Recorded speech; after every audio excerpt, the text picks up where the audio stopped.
Okay. So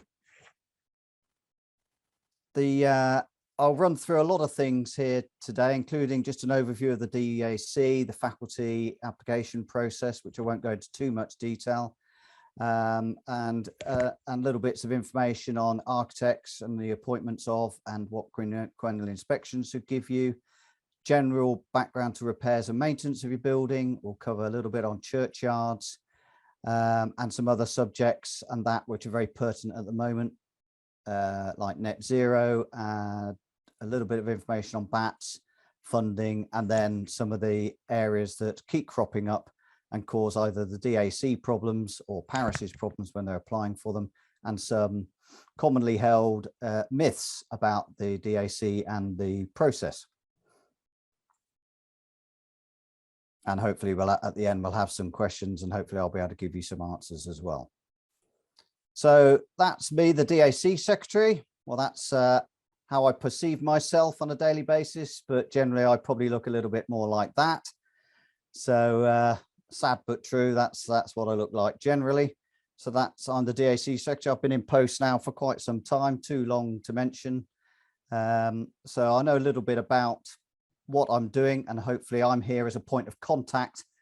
Unfortunately, I've got a lot more experts that I can call upon that can help me with all the various aspects and different problems and things that we come across looking after our church buildings and churchyards. So first of all, the faculty jurisdiction, which is the crux of everything that we have to deal with in relation to getting permissions for our works to our church building. Basically, the faculty jurisdiction is the Church of England's regulation of works. So it covers the contents and churchyards as well as the building itself. And this is our legal framework. Faculty itself is a license to carry out work. So technically, if you do anything to the church building or churchyard without the authority, it is illegal. I will be covering areas and certain things that you will be able to do without permissions and consultation. Then there'll be other things that you'll need permission from an archdeacon to do. But for faculties themselves, you do need permission from the Chancellor, and he does have the legal right to have those works reinstated if you were to try anything to your building or churchyard without that permission.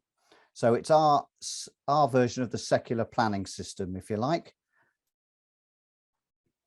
Obviously, we all know how important these buildings are to us and their significance, both as places of worship, but also within the community and wider afield as well. And this is what the DAC and yourselves will obviously all be working towards whenever we're helping and trying to do anything around our buildings. We're fortunate that, or in some ways, we're fortunate that we work under ecclesiastical exemption, which means that our listed church buildings, those ones of more historic importance, do not have to conform to listing building control.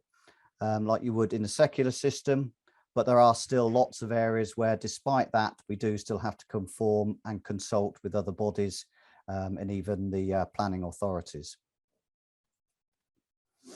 So, I mean, the first stage, as we would say, if you're planning any works to your building, is to involve the DAC in some form or another. That probably be through me initially, or it could be an advisor for the DAC or the committee itself.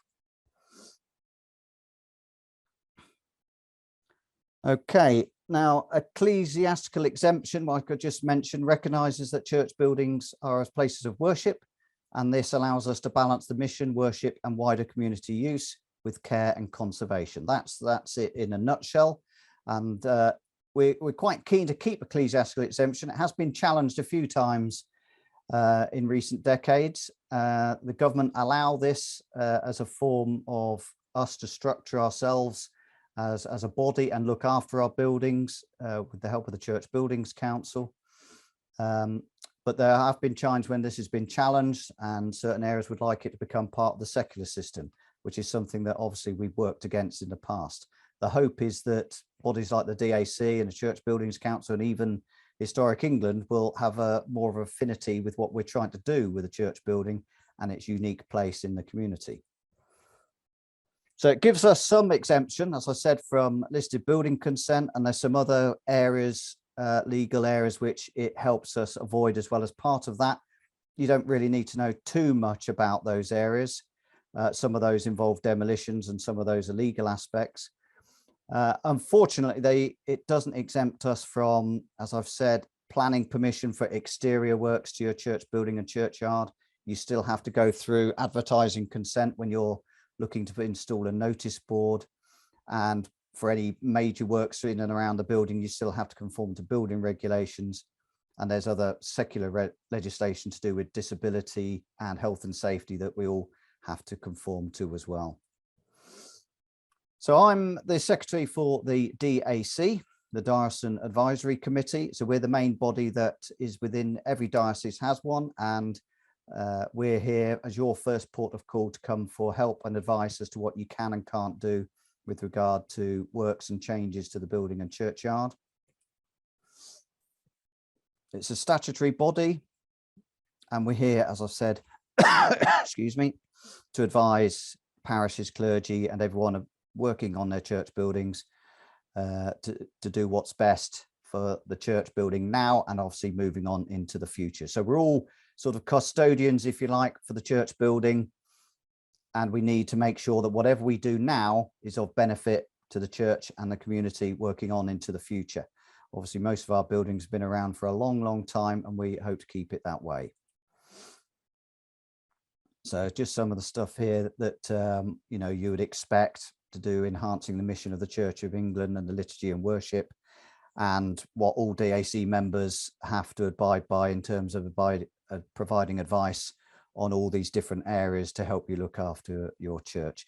And hopefully throughout the committee and with our advisors as well, we've got most areas covered. And if we haven't, we hopefully can point in the direction of some experts who can come in and help us too.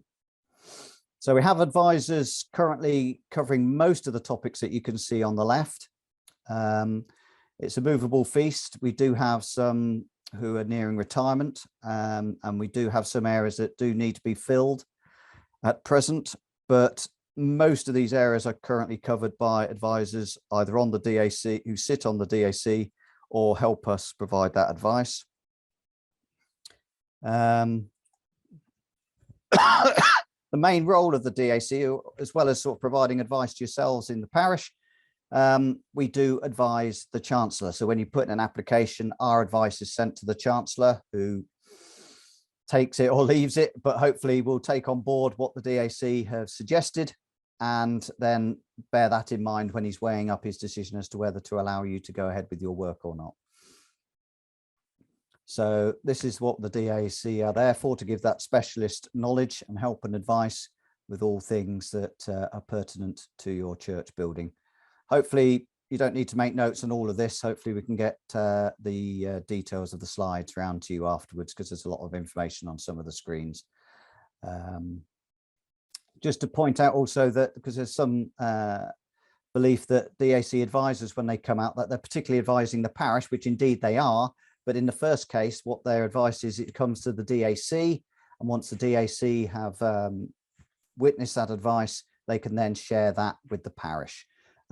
So the DAC advisor, again, is there literally for the DAC's benefit, to impart their specialist knowledge to you, and then we will let them know what they've reported back. As it says there, the advisors shouldn't really be promoting work of particular contractors. If you do find that that happens, please let me know, because we have had instances, and I'm sure we're not alone across the country, where, because the difficulty in getting advisors who've got that specialist knowledge, they sometimes are affiliated with a particular company or organization. It's not always ideal, but they should be giving impartial advice and should not be saying, I have a company that I work for or my son works for, hence they should be doing this work for you. Hence, that's the reason why we often ask for you to get more than one quote, preferably 3 quotes if you can, so you're not stuck to a particular contractor. So advisors there will give you broad advice when they come out and visit, but primarily they're giving advice to the DAC. So when it says applying for a faculty, I'm sure this is the reaction that most of you get when you've had a PCC meeting and someone says, oh, I think we'll need a faculty for that. I'm sure there's a few expressions being expressed like this around the table. Oh, no, we don't need a faculty.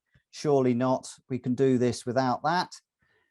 So I'm here to try and ease you through that process, although it can be arduous. Sometimes it can be quick and quite convenient. And what we must always remember is that going through this system is also a good backup for you when you do go ahead with any works, whether it fails or whether it's not done right. Hopefully there's that backup by using a proper architect and proper contractors and getting good sound advice from us as well. So if you're applying for a faculty for anything, and this covers your churchyard as well as the church building, you these days you have to use the online faculty system.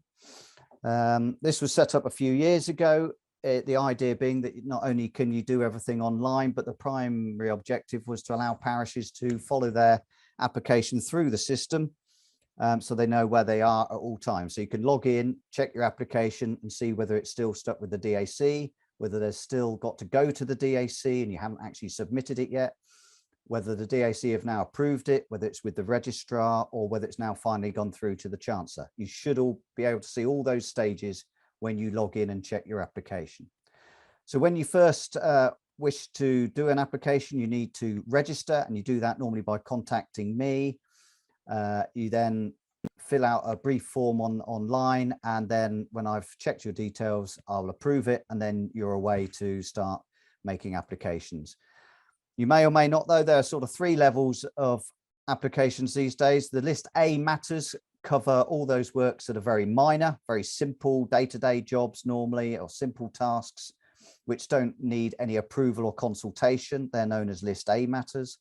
Then we have list B matters, which the Archdeacon approves, and we have faculty applications, which means it goes through the whole system. You have to have consultation with various bodies, and there is public notice period as well before it goes to the chancellor. So list A matters, when you go online, is a very simple procedure. You don't have to use the online faculty system for this because it's not an application as such, but we are advised that it's good to log what work you're doing. It's a very simple system. You just have to put a summary of what you're doing and then just put a few minor details, and that's a record of what you've done, however minor that work might be.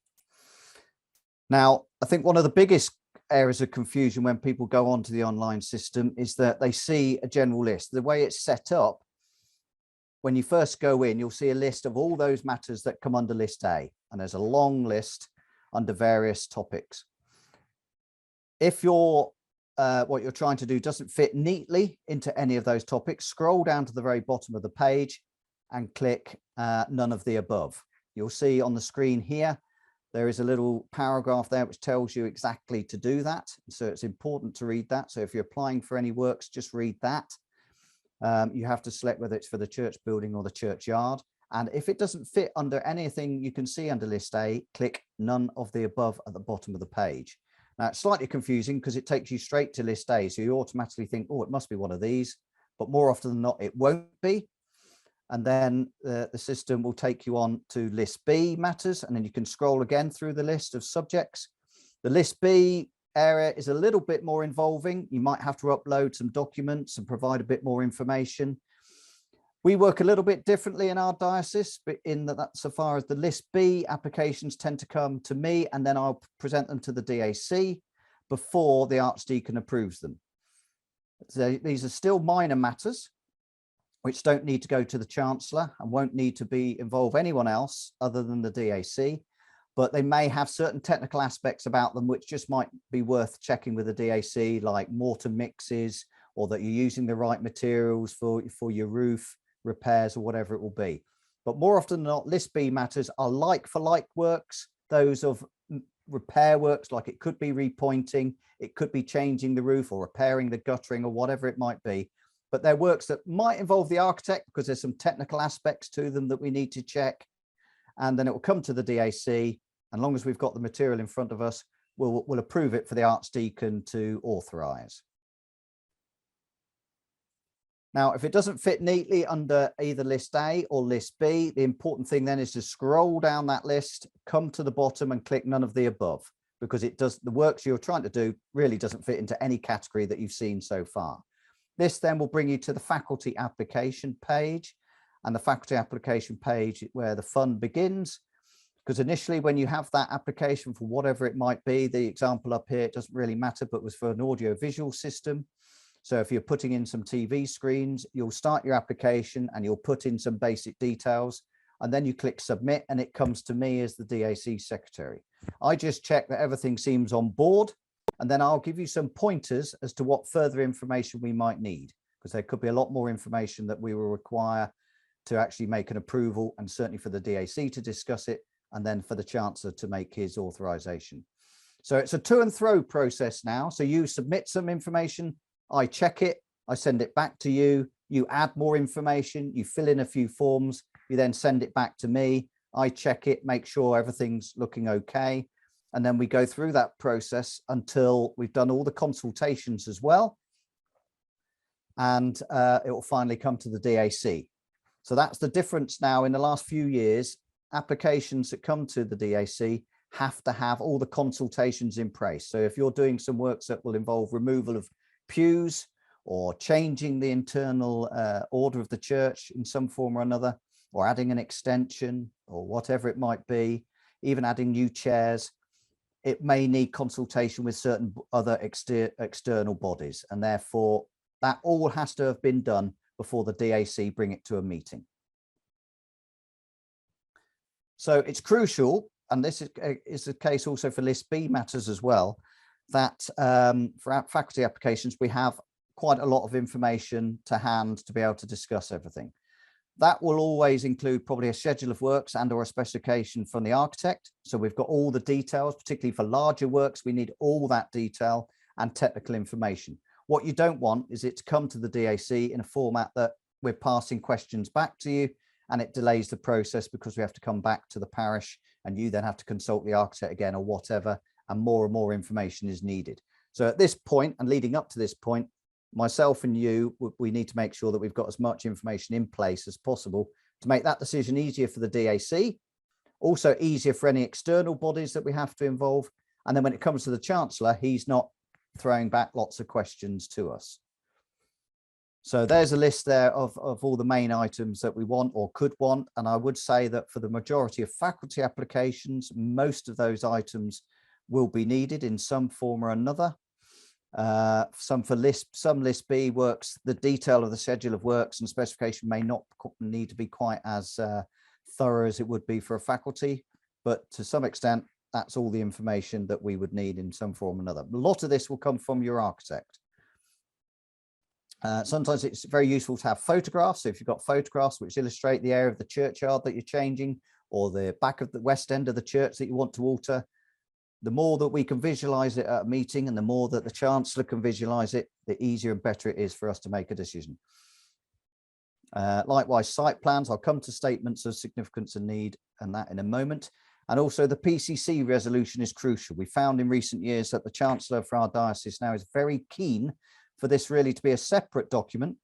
And he likes the PCC resolution to be as clear and precise as possible and agreeing to the works that you are proposing in your faculty application. In the past years, we've often had minutes sent to us, which is fine because we can see that it's been discussed at a PCC meeting, but sometimes the actual works are just there in passing. The PCC have seen this in the minutes and we've discussed it and everyone was in agreement. Ideally, the Chancellor would prefer this to be a separate Word document where it's very clear and he can see that the PCC are agreeing to certain work. So if you're changing the roof of the building, it would need to say the PCC agreed on such and such a date in a majority to the works as outlined by the architect on such and such a date, and quote the drawings and or specification. And likewise, if there's a contractor involved as well. So leave no stone unturned and no doubt as to what you're approving as a PCC. It's one of the most common things that the Chancellor sends back because the PCC resolution is not clear or is completely absent from the application. So, statements of significance. This is a document that's required for all listed buildings who are making changes, and it's a document that the external bodies particularly pay a lot of attention to, like Historic England, Victorian Society. It's a historic document in the main, and it's a document that you can use and keep for lots of applications, because it's that history of the church and the church building and its significance, not only to the parish, but the wider community. Why is it such an important building within your village or your area? As I said, it might not be required for all applications. It's not necessarily needed for List B works, but for most major works, you will need to do some form of statement of significance. And the larger the works, if you're doing a major internal reordering or adding an extension or making some significant changes, then it's probably a good idea to upload your own separate document and go to town with it and really give a lot of information and background to it. If you're lucky, a lot of architects are willing to do this on your behalf, and some will take it on board and do this for you. But sometimes there might be someone within the PCC who's more than capable of doing it too. When you go to the online faculty system online, there is a template where you can upload and answer questions, a fairly basic order if you like. But if you upload your own document, it sometimes can be more helpful, but base it around the questions that they expect to be asked. I can give examples of this if you need them at any point. I've got one or two examples and also some templates that the Church Buildings Council have provided as well. It is also important with the statement of significance. As I said, it's a document that you can use for lots of applications, but please also remember to always add a section which is relevant to the works that you're doing. If you've just provided a general history of the church building, but it ignores completely that you're adding a new baptistry in the southwest corner, and you make no reference to the southwest corner of the building, it's not much help. So make particular reference, whether it's the tower space, it's the chancel, or it's the Lady Chapel. Make particular reference on that in your statement of significance. Add a little bit which gives a bit more detail of that area of the church, explaining how that's changed over the years, and this is just another additional element that you're introducing, because it can be of great use, particularly for the chancellor and other bodies, to know, well, the history is all well and good, but what's actually happening in the area that you're thinking of changing. As I said, there is advice out there on how to go about it and other examples. Likewise, the statement of need. Now, this is an even more important document than the statement of significance, because it's actually demonstrating why you as a parish, as a PCC, particularly want to go about the work that you're doing. So it's creating that argument, that need for reordering your whole church building, for putting underfloor heating. Why is it needed that you uplift the medieval floor to put underfloor heating in, or that you want heat pumps now putting in, or whatever it might be, or you need a completely new roof or whatever. So the statement of need is crucial in your argument to make your case. Basically, a statement of need will demonstrate to the external bodies, the DAC and the Chancellor, that the work you're doing outweighs the significance of the area of the church that you're changing. And also, as it says there, that you couldn't meet the needs of what you're trying to do with the community, or creating a nice children's creche area at the back of the church, or a welcome cafe space, or whatever it might be. And you can't do that without making those changes, because to do it, the pews are in the way, or something is stopping you from getting that done, or you just can't do all those events that you want to in the church building because you're restricted by the space. Obviously, this changes from church to church, depending on how historic your church building is and how important the interior is, and how old and everything it might be. So numerous problems if you've got poppy-headed pews and the like, or medieval pews. You really have to make a very good case as to why it's necessary to move them and take them out of the building, or change them. Again, there is advice out there, and there is help with doing these. And again, you could get help from your church architect as well. So as part of this, as I've said, as part of the application process, consultation is now built into the system. So when you come through the application process, you'll see 3 areas here where the consultation is built in. Now, primarily, I'm tending to do that. So when it comes to this section, as long as we've got all the information available, I will send all the information online by a touch of a button to the various consultees. So whether that's for Historic England or the Victorian Society or any other group, I can send everything that's within your application to them by the touch of a button, and then they can have a look at the information, and then they'll reply, often separately outside the system, but they'll also add their comments on the system as well, because everything on here on the application will go to the Chancellor when he makes his final judgment. So unfortunately, there are several consultees that we need to use. I'll quickly run through them. The main one is probably the local authority, because any works that are external to the church building, if you're changing the material on the roof, if you're changing the front door of the church, if you're adding a new gate, possibly, if you're changing the windows, and if you're changing materials or adding an extension or making a visual impact, then it's likely that you'll need planning permission, and a local authority will need to be involved. Likewise, Historic England, where they're interested in most of our buildings, but particularly grade 1 listed buildings and grade 2 star, and also for major schemes to grade 2 buildings, we will, as a duty, we will have to involve Historic England and ask for their comments. If we don't do that as part of the application process, the Chancellor will ask, have Historic England been consulted? Because I need to know what they've said. Sometimes Historic England might be happy and defer things to the DAC. Other times they may have questions that want answering, and it's all part of the application process that we have to go through. Likewise, for major projects, we may also ask for advice from the Church Buildings Council, which is basically the national body that oversees diocesan advisory committees. They have their own advisors, and they may come up and visit for major works of renewal or change. If you're doing a massive scheme where you're putting new toilets in, changing the seating, putting new heating and lighting in, we will involve the Church Buildings Council as well, and we have a statutory obligation to do so.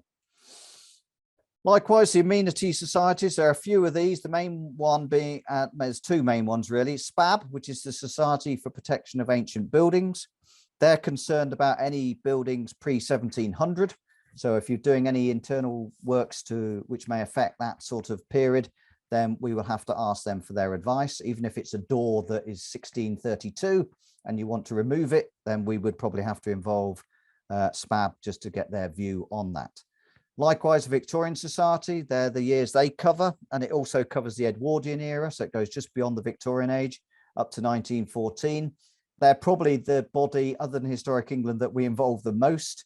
They're not the quickest in replying sometimes, and we tend to have a good idea of what they're going to say before they've said it, because they're not that keen on any Victorian element being taken out of the church. But they can give their side of the argument, and at the end of the day, the Chancellor weighs their argument up with that and the need for the parish. So if the parish's need is greater to get the church in use and get the community involved in the church, then he will probably hopefully side with you with good argument. There are a few other bodies as well, but although they are aware of the works that we do, because the DAC agenda and that goes out to them every month, they are particularly active nationally, but there are other amenity societies that we do have to involve: the Georgian Society, the 20th Century Society, which obviously looks at more modern church buildings, and then there are two other bodies, Ancient Monument Society and Council for British Archaeology. But we have other archaeologists that get involved and tend to deal with archaeological side of things locally, and I don't think I've ever had any consultation with the Ancient Monument Society, but they are official the grouping as the amenity societies. So just to quickly run through DAC meetings, we have 9 meetings a year, but excluding January, April and August. We used to have 11 meetings, but I've kept everything now in the last few years more in line with all other DACs throughout the country, which tend to have 8 or 9 meetings a year. And we've chosen periods of the year where perhaps churches are slightly less active after the rush of Christmas, around about Easter and during the summer break in August. So we consider all applications for work in our diocese, all faculty requests and most List B matters. The only List B matters we might not consider are incredibly minor works, or if they're urgent enough to put through to the Archdeacon quickly so you can get the work done soon. As ever, as I've said, we need as much information as possible. And once we've considered the information and we're happy, we'll issue what we is known as the notification of advice. That's not changed for many years, and you'll see that on the system. And again, you get alerted of that by the online faculty system. And then you go on to the public notice period, and from then hopefully on to the Chancellor. Okay, so that's sort of in a nutshell the faculty process procedure and what the DAC do. I'll quickly run through some other aspects of the work to our church buildings. So church architects, probably the most important single person that you'll have in your employ as a PCC in relation to maintenance of the building. Every church should have a designated quennial inspecting architect. So if you haven't got one, whether yours has retired or you just he's left or moved, please get in touch with me and I'll provide you with a list of our current architects and surveyors. You really must have an architect at all times, not only to do the quinquennial survey, but also for other works and projects that you're doing around the church and churchyard. These can be appointed from our approved list, but recent legislation as of April of last year, you now can choose your own surveyor and architect. If you've got someone that you know from somewhere else that is particularly good and you trust, you can come to me and say, I've got this gentleman or this lady who's an architect or surveyor. We'd like them to do this project for us. And all I will do then is just ensure that they've got the qualifications and expertise to go ahead, and you can use them. Otherwise, I will provide you with our current list, and you can choose from one of those.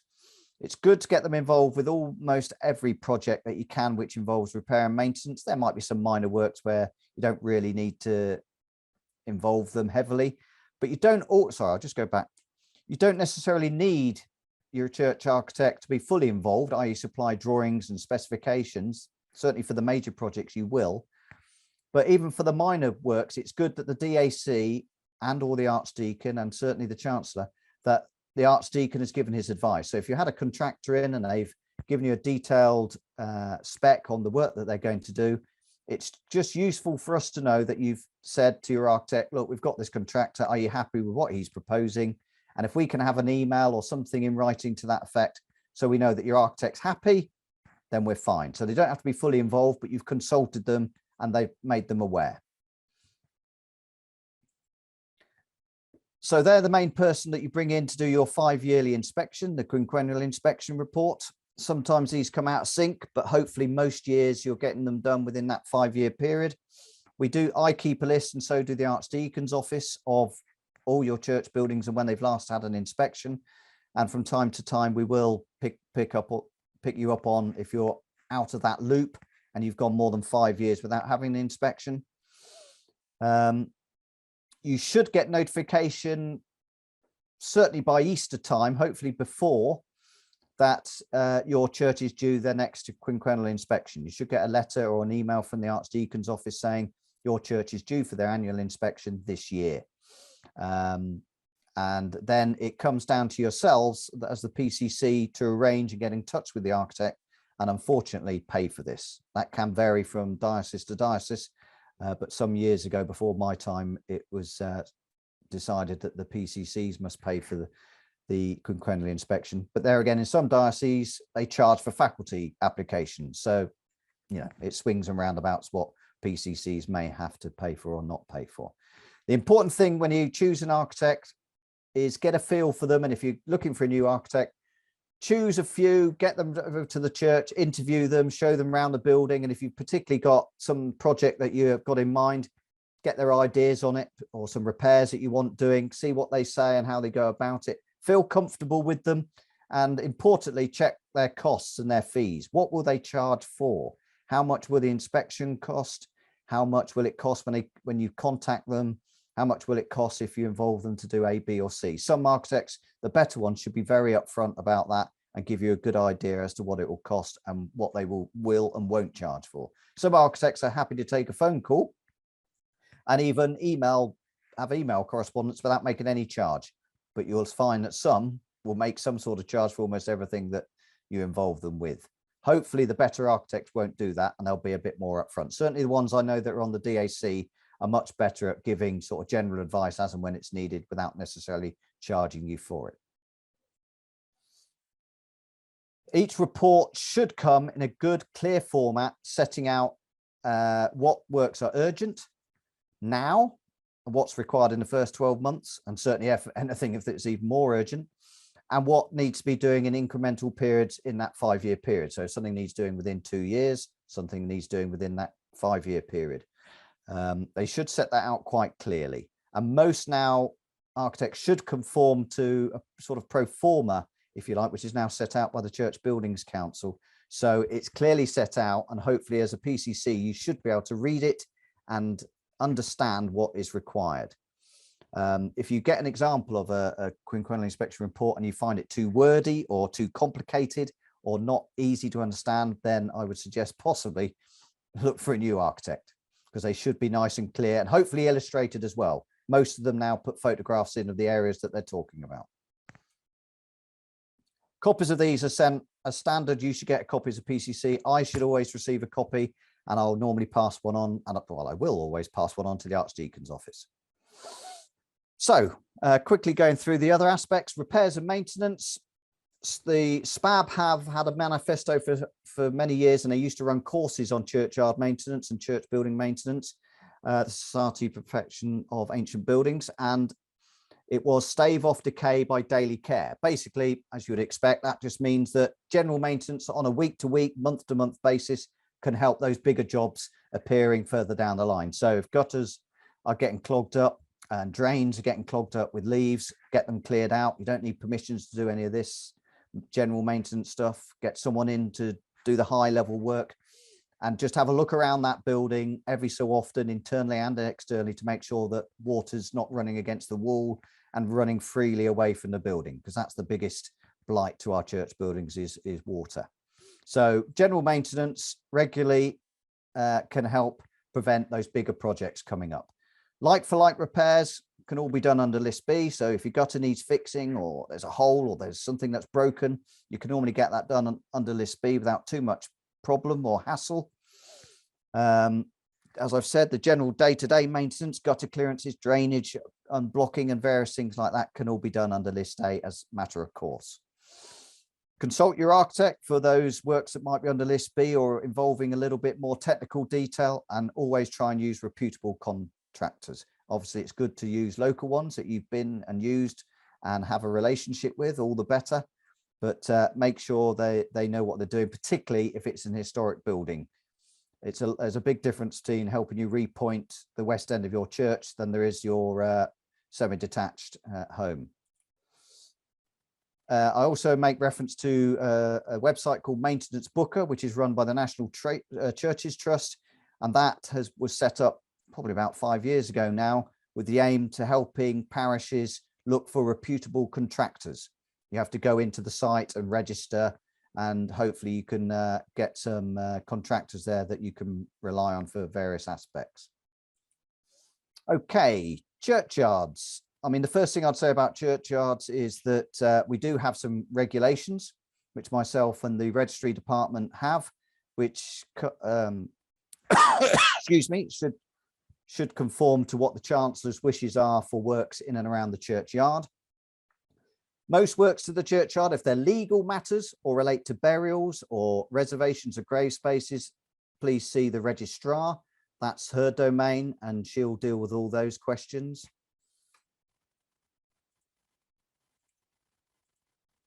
Cremated remains, generally speaking, if you've got an area already set out for cremated remains, just keep within the Chancellor's regulations and everything should be fine. So for day-to-day remains and burials of such, that should all be covered. But if you finish your cremated remains area, or you're starting a new area, or you have to extend the current area, move it to somewhere else, or extend to another part of the churchyard, they would need a faculty. So you'd need to conform to the regulations in terms of what we need to see within that. I mean, there are regulations that state that plaque should be 12 inches by 12 inches and laid flat in the grass if that's what you want to use in your cremated remains area. But as we know, throughout the diocese, some conform to those quite rigidly, some are a little bit more laxical, and some probably haven't had any approval at all. But they should, and legally you are required to get that approval. And if you need guidance on that, either speak to the registrar or seek me and I'll give you a copy of the Chancellor's regulations. Likewise with erecting headstones, we have guidance. It's the incumbent who should approve new headstones conforming to the regulations. If you haven't got an incumbent, then someone else in authority can approve it. There's a special form that anyone applying for a headstone needs to fill in. And if it fits in with the requirements of the Chancellor's regulations, there shouldn't be an issue. You don't need any more form of approval. However, if it doesn't, or the family are after a headstone that doesn't fit in with the regulations because the stone is black polished, which we don't allow, or some other material that isn't part of our regulations, then you may need to seek further approval. That some of these can be sorted by the area dean or an archdeacon in the absence of an incumbent, or you may have to go to the Chancellor and apply as a private faculty. That won't come to the DAC necessarily. That will go through the registrar and on to the Chancellor for approval, but only if the headstone is outside our regulations. Likewise, the care and maintenance of headstones in an open churchyard where you're still burying, that will come down to the PCC's responsibility to care and sorry, it won't initially come to the PCC. The responsibility for each headstone is that of the family. But it may be that with many older headstones that you can't get in touch with the remaining members of a particular family, and often the case obviously with those sort of in the 1800s. In that case, I'm afraid if you've done due diligence and tried to contact anybody, the care will come down to the PCC to make them safe and secure. In a closed churchyard, i.e. you're not open for burials anymore, then the responsibility and maintenance for the churchyard as well as the headstones will come down to the local authority. You may have an agreement in place where the local authority tend to the grass and the hedges and the trees, and they should also, as part of the regulations, they should have duty of care for headstones, vaults, tombs, paths and such like, and walls as well.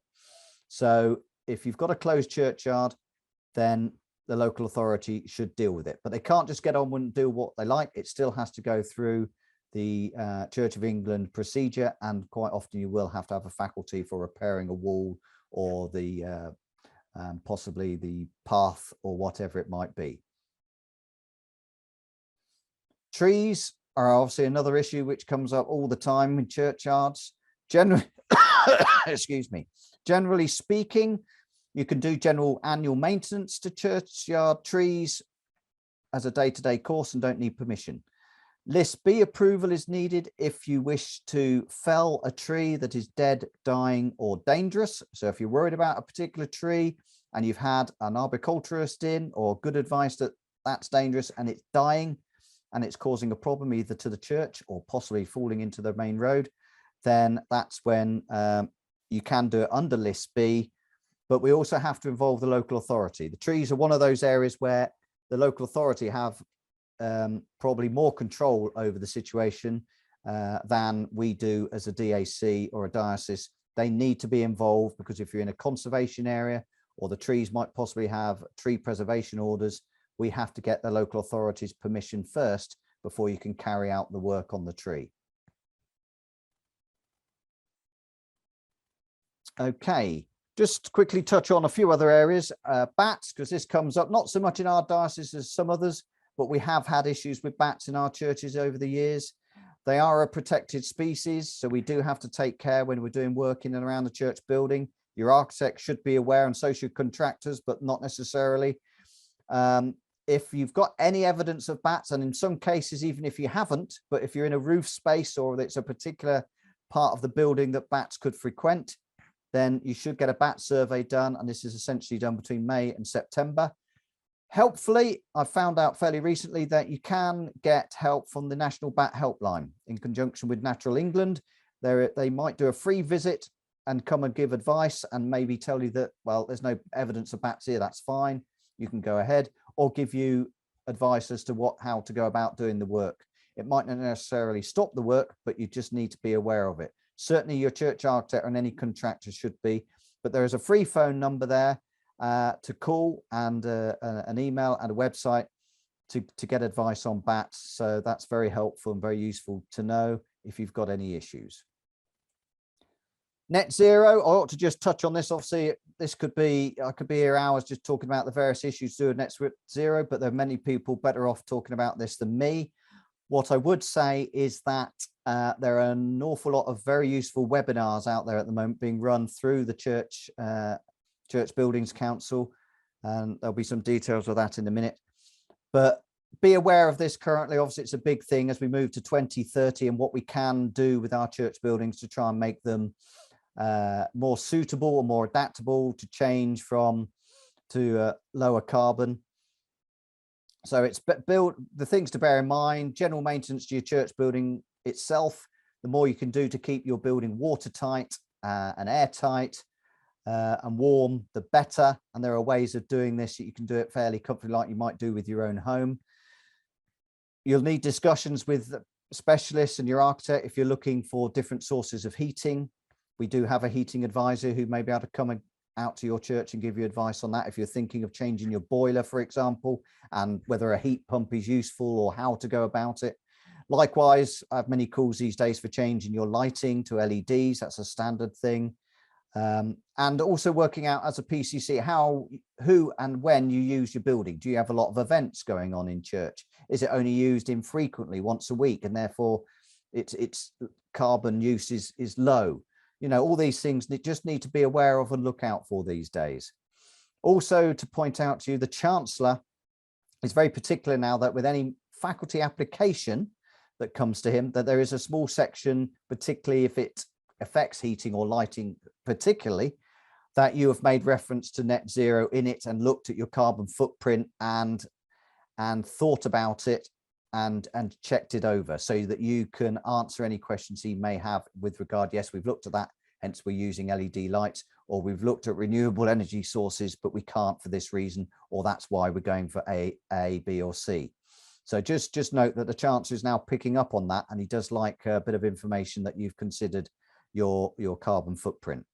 Likewise, now on QI reports, your architect should be doing a small bit, probably towards the end of the report, where they give advice on this area and working towards net zero. So look out for that when you next get your quinquennial report, because now all architects are being advised to just give you some of that information to help you as well.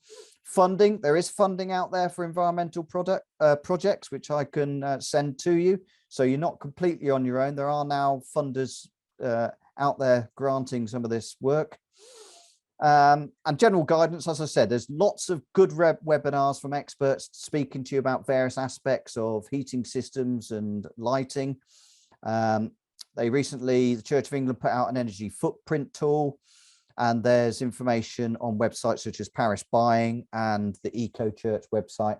And we do also have a Diocesan Environment Officer, David McCulloch, who works at Jubilee House, who is our main point of contact for the diocese on environmental issues. Funding, again, I don't want to spend too much time on this. There are other people who are better at speaking about funding than me, but just to point out that for VAT, if you want to find out what works are zero rated, or you want to claim VAT back on any works that you've done within the last 12 months, it can't be any further back than that, I believe, check the listed places of worship scheme. There's the web address LPW scheme, or just type in listed places of worship grant scheme, and that will give you what is eligible for zero VAT or claiming back your VAT. It goes through all that in there.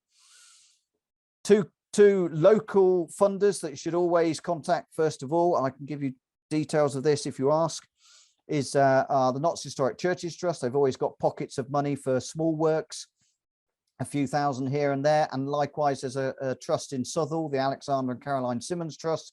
They normally have small amounts of money, which, you know, every little helps when you're trying to do any work to a church. They'll normally have a small amount of money that they can give. Likewise, as you probably know, and it's changed in recent years, formerly the HLF scheme, now called the Heritage Fund.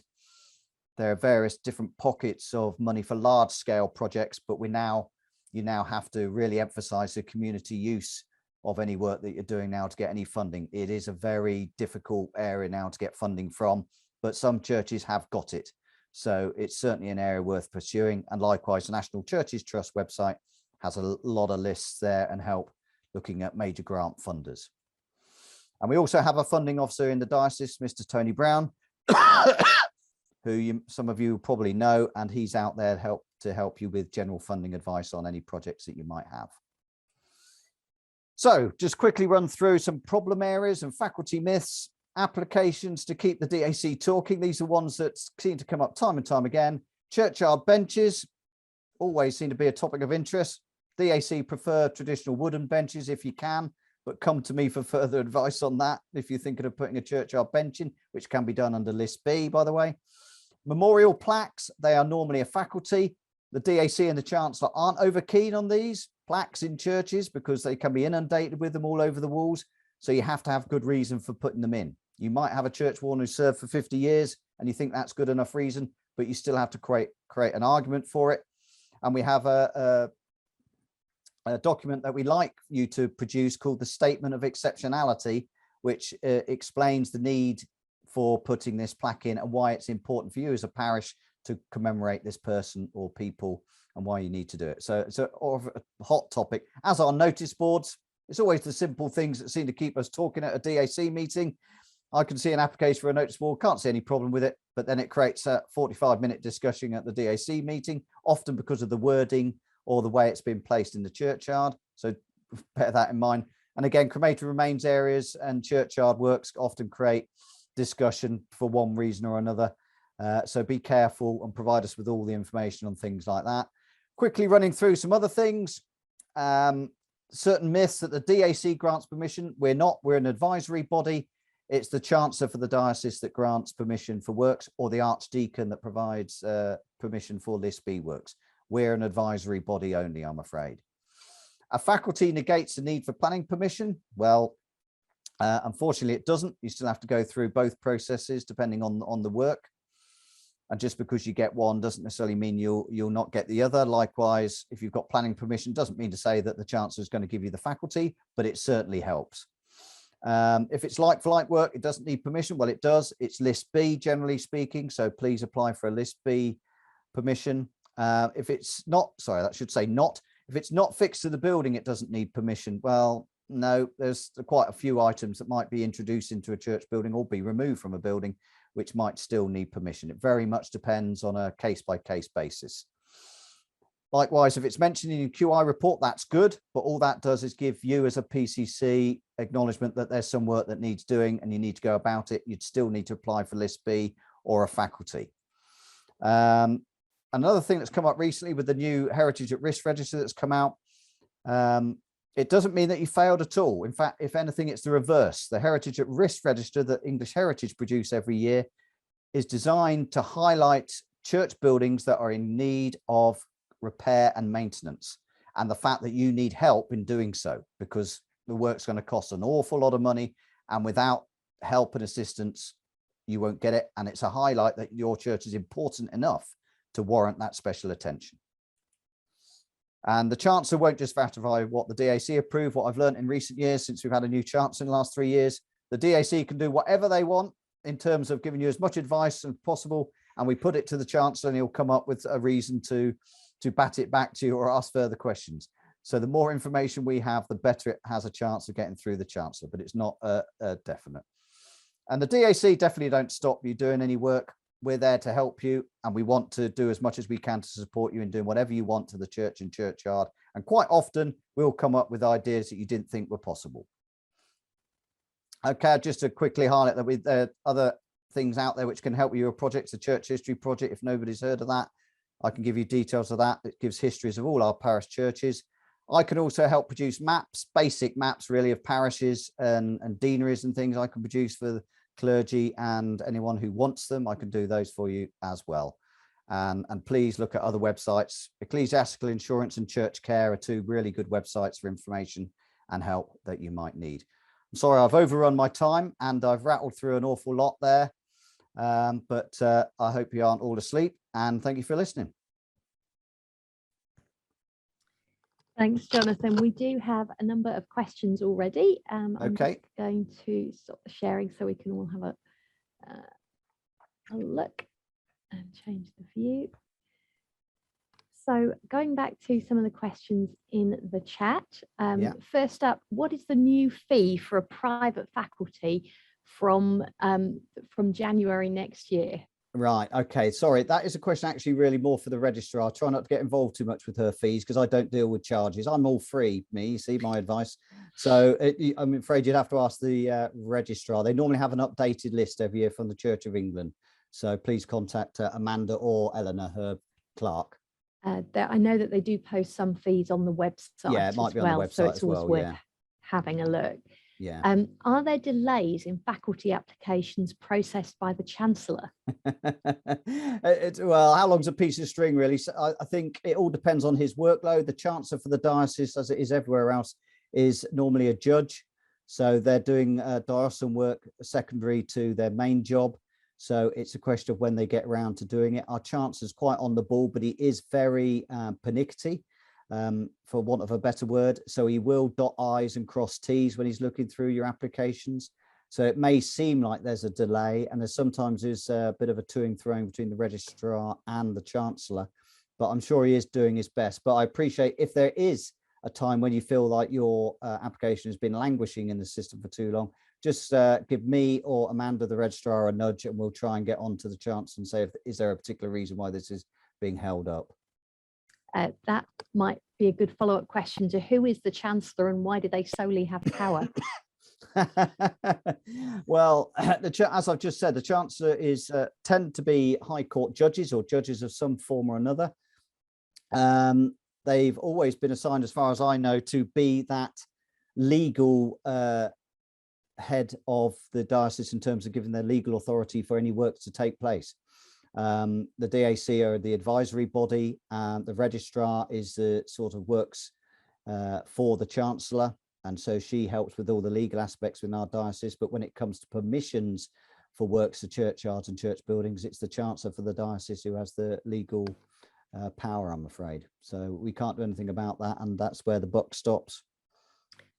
Just going back one then, is there a recommended course of action for Ivy taking over the churchyard?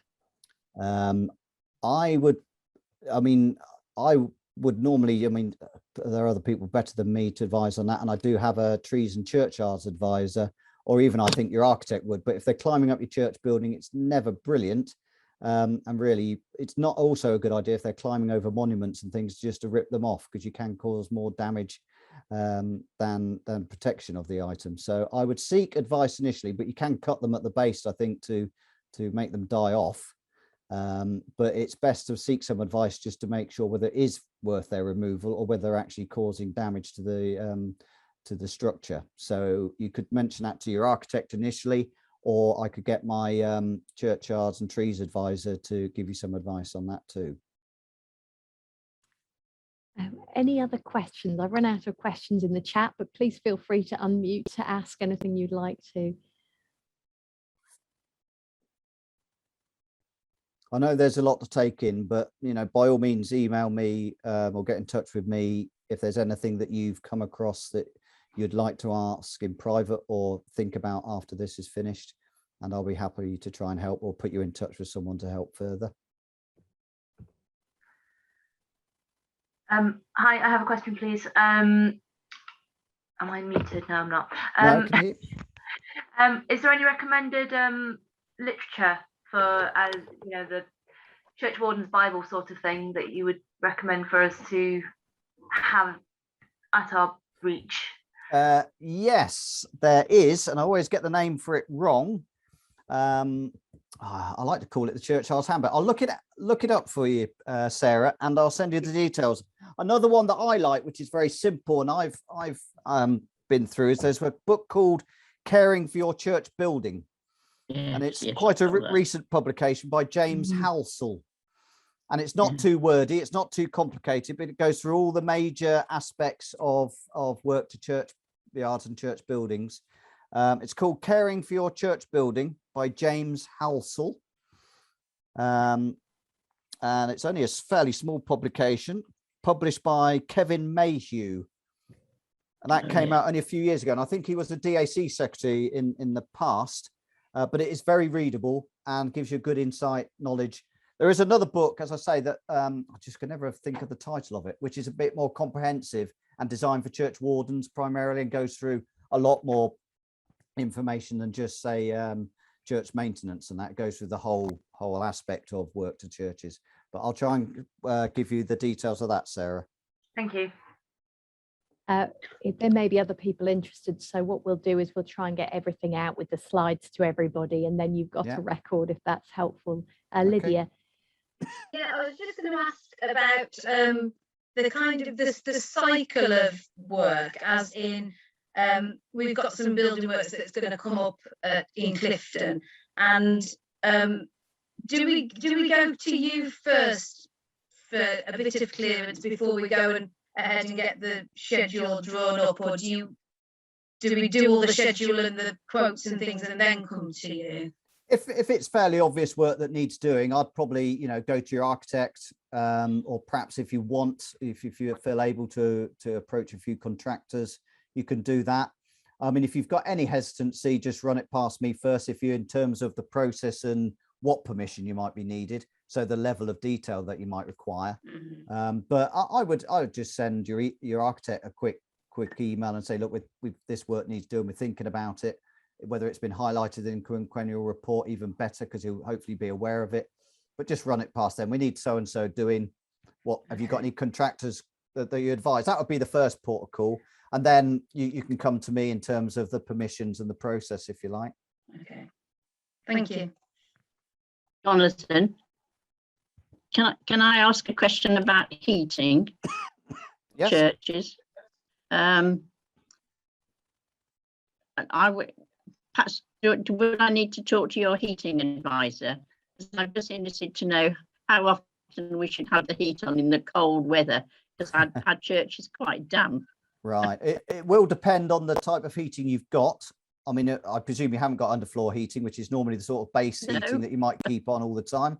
No. Well, yeah. I mean, probably very similar to what we do with our own houses, really. You probably wouldn't want it on all the time. No, certainly not. No. Because of the expense. Well, that's it. And it will all depend on what you're using your building for and how often, whether it's just for Sunday worship or whether you've got more going on during the week. But I can give you my heating advisor's details so that you could just run it past him if you like. I think it's a question that's come up before, but it will very much depend on what you've got and what you're doing. We have had advice before, but it was such a long time ago. I think it'd be useful to have some more up-to-date advice. Yeah, well, rather than me tell you something, I think it's better if it comes from someone who knows what they're talking about. I'll do that for you, Claire. Yeah. Thank you. Are there any other questions? I know Ben's just had to go. If you do need to go, bless you. And we hope it's been a whistle stop, but useful introduction to some of the things that you need to bear in mind. Obviously, Jonathan's available to take questions outside of this. You don't have to wait to the next session to come and ask. No, I wouldn't do that. And we'll make sure his email goes out with the information that we're sending so that you know where to go to.